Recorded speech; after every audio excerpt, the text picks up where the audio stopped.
വേണം നമുക്കൊരു silicon Valley എന്ന പ്രമേയത്തിൽ ടാൽറോപ്പും റിപ്പോർട്ടർ ടിവിയും ചേർന്ന് കേരളത്തിലെ 14 ജില്ലകളിലും ഒരുക്കുന്ന എഡ്യൂടെക് കോൺക്ലേവ് സീരീസിലെ 8ാമത് കോൺക്ലേവ് വയനാട്ടിൽ നടന്നു.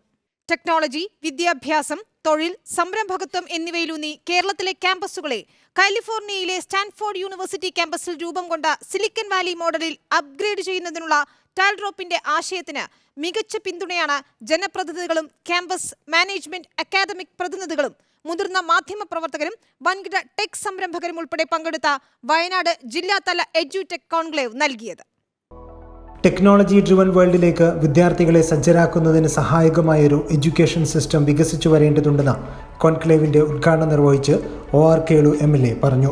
വിദ്യാഭ്യാസ കാര്യത്തിൽ ടെക്നോളജിക്കനുസരിച്ച് നമ്മളെ കരിക്കുലങ്ങളും കോഴ്സുകളും കാലാനുസൃതമായി മാറണം. ശാസ്ത്രം തന്നെയാണ് ലോകത്തിന് പുരോഗതി ഉണ്ടാക്കിയിട്ടുള്ളത്. ഒരു തർക്കമില്ലാത്തൊരു കാര്യമാണ്. അതുകൊണ്ട് കാലാനുസൃതമായി നമ്മൾ ഈ ശാസ്ത്രത്തെ ഉപയോഗപ്പെടുത്തി ശാസ്ത്രം വളരുന്നതിനനുസരിച്ച് അങ്ങനെയാണ് ശാസ്ത്രം വളരുന്നതിനനുസരിച്ച് അതിനെ അടിസ്ഥാനപ്പെടുത്തിക്കൊണ്ട് നമ്മുടെ പുതിയ തലമുറയ്ക്ക് വിദ്യാഭ്യാസം കൊടുക്കുക എന്നത്. നിലവിലെ വിദ്യാഭ്യാസ സംവിധാനത്തിന്റെ ഗുണവശങ്ങളും പോരായ്മകളും വിശദമായ സംവാദങ്ങൾക്കും തുടർ ചർച്ചകൾക്കും വിധേയമാക്കി പരിഹാര നിർദ്ദേശങ്ങൾ സമർപ്പിക്കുന്ന പ്രോബ്ലം സെഗ്മെന്റിൽ വയനാട് ജില്ലയിലെ വിവിധ സ്കൂളുകളുടെയും കോളേജുകളുടെയും അക്കാദമിക് പ്രതിനിധികളും മാനേജ്മെന്റ് പ്രതിനിധികളും ആശങ്കകളും അഭിപ്രായങ്ങളും പങ്കുവച്ചു. കേരളത്തിന് ആഗോള സാധ്യതകളെ ഉൾക്കൊള്ളുന്നതിന് സഹായകമായൊരു ഹൈബ്രിഡ് വിദ്യാഭ്യാസ മാതൃക പരിചയപ്പെടുത്തുന്നതായിരുന്നു തുടർന്ന് നടന്ന പാനൽ ഡിസ്കഷൻ. ലോകത്തോടൊപ്പം സഞ്ചരിക്കാൻ കഴിയുന്ന ഒരു ആവാസ വ്യവസ്ഥയാണ് നമ്മുടെ വിദ്യാഭ്യാസ സ്ഥാപനങ്ങളിൽ വികസിച്ചു വരേണ്ടതെന്ന് reporter TV consulting editor doctor Arun video സന്ദേശത്തിൽ പറഞ്ഞു. സ്റ്റാൻഫോർഡ് സർവകലാശാലയ്ക്ക് അത് സാധിച്ചുവെങ്കിൽ, ലേക്സൈഡ് പ്രിപ്പറേറ്ററി സ്കൂളിന് അത് സാധിച്ചുവെങ്കിൽ നമുക്കും അത് സാധ്യമാണ് എന്ന് തെളിയിക്കലാണ്.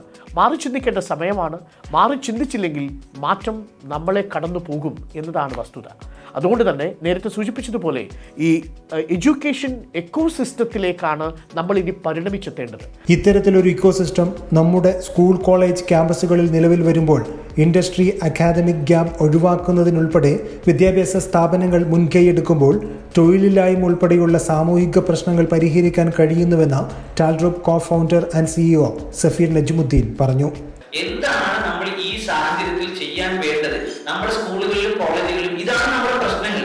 ഈ പ്രശ്നങ്ങൾക്ക് നടുവിൽ നമ്മൾ എന്താണ് ചെയ്യാൻ പോകുന്നത് വെച്ചാൽ നമുക്ക് ചെയ്യാൻ കഴിയുന്നതിന്റെ പരമാവധി നമ്മൾ ചെയ്തിട്ട് റിസൾട്ട് പ്രതീക്ഷിക്കാം. അൺഎംപ്ലോയ്മെന്റ് ഉണ്ടോ? അതിന്റെ റീസൺ സ്കൂൾസും കോളേജസും തന്നെയാണ് നമ്മൾ അഡ്മിറ്റ് ചെയ്യുക. ഒരു കുട്ടി ഗ്രാജുവേഷൻ കഴിഞ്ഞാൽ ആദ്യം നമ്മൾ ചോദിക്കാൻ പോകുന്ന ചോദ്യം മക്കളെ ജോലിയായില്ലേ എന്നാണ് ചോദിക്കുന്നത്. ഈ കുട്ടി ഭയങ്കര ദേഷ്യത്തോടെ തിരിച്ച് നമ്മളോട് ചോദിച്ചാലോ, നിങ്ങൾ എന്ത് ജോബിനാണ് 10ാം ക്ലാസ്സിൽ പഠിപ്പിച്ചത്?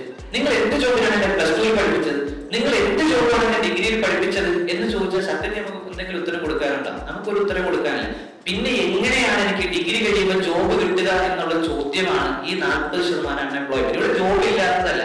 അങ്ങനെയാണെങ്കിൽ അന്യ സംസ്ഥാനത്തിന് ഇത്രയും ലക്ഷക്കണക്കിന് ആളുകൾ കൊണ്ട് ഇവിടെ ജോബ് ചെയ്യും. നമ്മൾ എഡ്യൂക്കേഷൻ കൊണ്ട് എന്ത് ചെയ്യുന്നത്? അൺഎംപ്ലോയ്മെന്റിൽ എത്തിയവരാണ്. ലിറ്ററസി കൂടിപ്പോയി അൺഎംപ്ലോയ്മെന്റിൽ എത്തിയവരാണ് കേരളക്കാർ. ലിറ്ററസി കൂടിയതുകൊണ്ടുള്ള തൊഴിലില്ലായ്മ എന്ന അവസ്ഥയെ മറികടക്കുന്നതിന് ലോകത്തിന്റെ മാറ്റങ്ങൾക്കനുസരിച്ച് നമ്മുടെ എഡ്യൂക്കേഷൻ സിസ്റ്റത്തിൽ മാറ്റമുണ്ടാകണമെന്ന് reporter network president Anil Airoor പറഞ്ഞു. ലോകത്തിന്റെ ചേഞ്ചുകൾക്കപ്പുറം നമ്മൾ മാറണം. വയനാട്ടിലെ ഒരു കുട്ടിക്ക് ന്യൂയോർക്കിലെ ഒരു കമ്പനിക്ക് സൊല്യൂഷൻ കൊടുക്കാൻ പറ്റും. നമ്മുടെ സിസ്റ്റം റൺ ചെയ്ത് പോകുന്നു. രാവിലെ എഴുന്നേക്കുന്നു, രാവിലത്തെ കാര്യങ്ങളൊക്കെ വൈകുന്നേരം പോയി കിടന്നു. ലോകത്തെ അപ്ഡേഷനെ കുറിച്ച് നമുക്ക് സമയം സ്പെൻഡ് ചെയ്യുന്നില്ല. അതുകൊണ്ട് മാത്രം നമ്മൾ ഇത്രയും ആജിലൂടെ വരുന്നിട്ട് നമ്മൾ 10-400 പേര് ഇവിടെ ഡിസ്കസ് ചെയ്യുന്ന കാര്യങ്ങളൊക്കെ വേൾഡിൽ ഏറ്റവും നല്ല എക്സ്പോഷർ കിട്ടുന്ന കാര്യങ്ങൾ സംസാരിക്കാനായിട്ടാണ്. വേൾഡിലെ നല്ല ടെക്നോളജിസ്റ്റുകൾ നിങ്ങളുടെ കുട്ടികളോട് ഇന്ററാക്ട് ചെയ്യാനായിട്ടാണ്. Talrop co-founder and CEO Shameer Khan സ്വാഗതം ആശംസിച്ച കോൺക്ലേവിൽ Wayanad district education officer R Sarath Chandran, Kerala private school management association general secretary K Mani, SCRT Kerala former research officer KV Manoj, CBSE city coordinator Smitha P Krishnan തുടങ്ങിയവരും പാനലിസ്റ്റുകളായി ചർച്ചയുടെ ഭാഗമായി. ടാൽറോപ്പ് ക്യാമ്പസുകൾക്ക് വേണ്ടി ഒരുക്കിയ സ്കൂളുകളെ ടെക്നോളജി നിയന്ത്രിത ലോകത്തേക്ക് സജ്ജരാക്കുന്ന ടെക്കറ്റ് സ്കൂൾ, ഇൻഡസ്ട്രി എക്സ്പീരിയൻസോടെ തൊഴിലുറപ്പ് നൽകുന്ന job sure campus, technology and entrepreneurship hub ഒരുക്കി അനവധി ഇൻഡസ്ട്രികളെ ക്യാമ്പസിലെത്തിക്കുന്ന ടെക്കി സ്പാർക്ക് എന്നീ പ്രൊജക്റ്റുകളുടെ പ്രസന്റേഷനും നടന്നു. റിപ്പോർട്ടർ വയനാട്.